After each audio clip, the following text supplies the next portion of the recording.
Good morning and welcome to VMT News-Morning Edition. I am Giovanni Padilla. I'm Soleil Perez. VMT seniors had a presentation about financial aid. Carlos Balderas has the story. On October 3rd, 2017, J.W. Nixon High School had an event. The event was called Financial Aid Day and it was in J.W. Nixon's high school library. The event was to help the students sign up for financial aid at any colleges. Parents attended the event with the students to help them answer the questions like their income tax and how much money the parents make.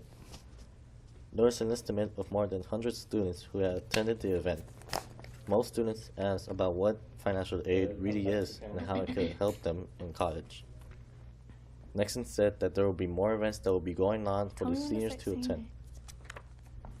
There were tons of students who didn't have a chance to come by with their parents, so VMT will be having a financial aid day as well. VMT will be having their financial aid day in the library on Tuesday, on October 10th. There will be many other events for parents can attend to help out their kids on. For VMT News, this is Carlos Balderas. Yesterday, sophomores received a training in PSAT. Reporting Miguel Cisneros has the story. On October the 4th, we interviewed Mr. Jesus Flores, the counselor for Nixon, about the PSAT for the sophomores, and this is what he had to say about it. What kind of stuff is in the test? National Test Day is going to be next Wednesday, a week from today. Next Wednesday, October 11th, is National PSAT Test Day. That means everyone across this country of ours who is in a public school. Well, every year, students are given the opportunity to take a PSAT, which is a preliminary SAT practice test for the SAT, which is a college admission test. So this is a way of them getting some practice before the actual test, which would be in their junior year. So that's where they send off scores to colleges for admission purposes. So this is a practice for that, just so that kids can get a feel for what's on the test, the kind of questioning that's on there, their time constraints that they have to work with. And when we get our results, we will come back to give them their feedback, how they did, so they can look at their strengths and weaknesses and work on that so they can, of course, it's always about trying to help them improve their scores, therefore improving their chances of being admitted into schools of choice starting next year. 59 people were killed and at least 527 were hurt Sunday night when Stephen Paddock rained gunfire on concert-goers in Las Vegas, the deadliest mass shooting in modern U.S. history. Police said the gunman fired on the crowd, about 22,000 people, from the 32nd floor of the Mandalay Bay Resort and Casino. Several hundred feet southwest of the concert grounds, country music singer Jason Aldean was performing when the gunshots began, according to witnesses' cell phone video. The gunshots lasted for 10 to 15 minutes. It didn't stop, said witness Rachel DeCurve. A newly formed tropical depression in the southwestern Caribbean is forecast to strengthen to a hurricane that could impact the U.S. Gulf Coast. According to the National Hurricane Center, the depression is currently trending 60 miles west of San Andreas Island. It is expected for it to become a tropical storm. People in Louisiana, along with people in Florida, were warned to be careful as it approaches this weekend. The depression could reach hurricane status as early as Saturday while entering the Gulf of Mexico. It's said that it will land somewhere between Mobile, Alabama, Tallahassee, and Florida on Sunday morning as a weak Category 1 hurricane. The Harvey Relief Fund, established by Houston's top elected leaders, has issued its first grants, giving out $7.5 million to 28 organizations, with an emphasis on getting people still displaced by the storm into temporary housing. Many more actions by the same leaders have been made to benefit the Houston residents affected by Hurricane Harvey. This past week, President Trump nominated 2 Texans to the U.S. Circuit Court of Appeals. Don Willett and James Ho each already had political jobs serving as a justice and as a Dallas attorney. Other political leaders have already begun to speak out about these nominations, stating, if Justice Willett's decisions are as good as his tweets, he'll be a great voice on the Fifth Circuit. Trump's nominees, however, still need to go through the U.S. Senate, and it is up to them to accept or decline his decision. These nominees, if accepted, are set to make decisions on issues such as voting rights and abortion laws. The 2 United High School students who were caught alternating grades earlier this semester are now facing possible criminal charges, as well as being placed in an alternate campus. During the students' appeal this past Tuesday evening, they'd be facing expulsion. Instead, they will now be attending the STEP Academy in Rio Bravo for the remaining 2017 through 18 school year. The two students will also not be able to join any extracurricular activities. However, they will be able to re-enroll in their home campus next year. It is now upon to the Webb County Attorney's Office to decide whether or not they will be facing criminal charges.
Hello and welcome back. My name is Ruben Sanchez and here are the highlights of sports for this week. Let's start with the NFL. Last Sunday, the Patriots played the Panthers with a very close game of 30-33. The Patriots will take this loss but come back in the future stronger. The Patriots take the lead throughout the first and second quarter of the game, and the Panthers taking and keeping the lead for this rest of the game, bringing the win for Carolina. The city of Barcelona is on a strike to protest the Spanish government's actions Catalina independence vote. The city tried to postpone the home match last Sunday during the referendum, but the league had denied its request. So they played the game behind the closed and spectators at Camp Nou and sent you a protest message and avoid losing points. They're being censored and they best Las Palmas by 3-0. On October 17, 2017, the regular season begins for the NBA. The first game in the season is Boston Celtics versus Cleveland Cavaliers. Later on that night, the Golden State Warriors are going to be playing against the Houston Rockets. And in local sports, with us halfway through the Laredo ISD football season, it is nice to know the current standing of each team. Currently still in the lead of the district is Nixon Mustangs with current win-to-lose ratio of 4-1. Next is Martin Tigers with ratio of 1-4, and finally there are the Figueroa Toros who have ratio of 0-5.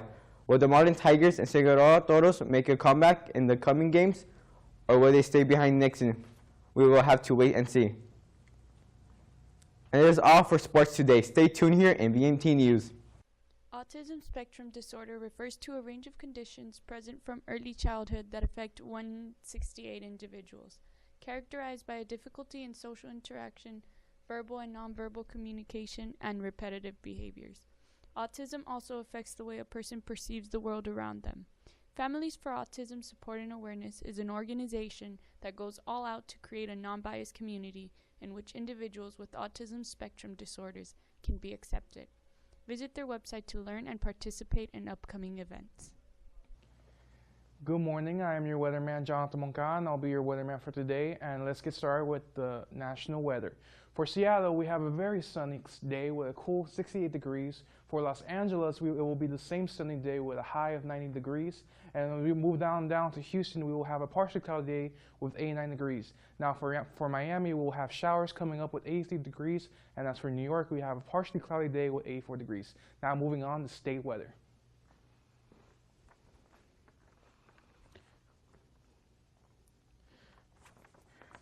Now for state weather, El Paso will have a partially cloudy day with 89 degrees. For Lubbock, we have a cloudy day with a cool 71 degrees. Now for Dallas, we have another cloudy day with a cool 77 degrees. And for San Antonio, we'll have a cloudy day with another cool 77 degrees. Now for the local forecast for this week.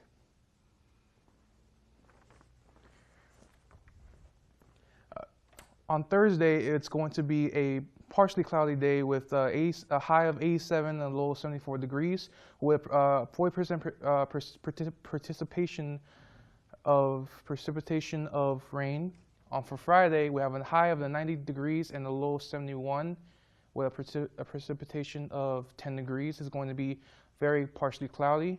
To Saturday, we have another partially cloudy day up to 90 degrees to low of 72 with a precipitation of 10%. And now moving on to Sunday, we move on to another partially sunny day with a high of 90 and a low of 72 with a high precipitation of 10 degrees. And that's all for local weather. I'm your weatherman, Jonathan Moncada.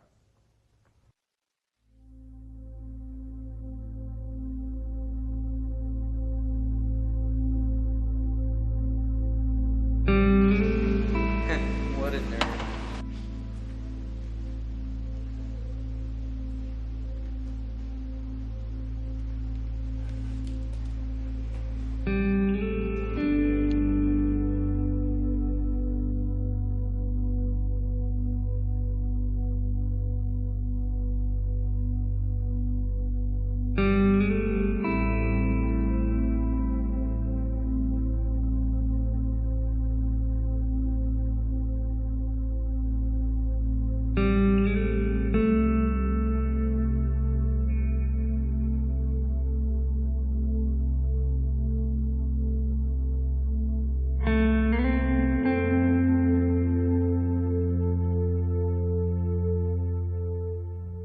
And that is all from us today.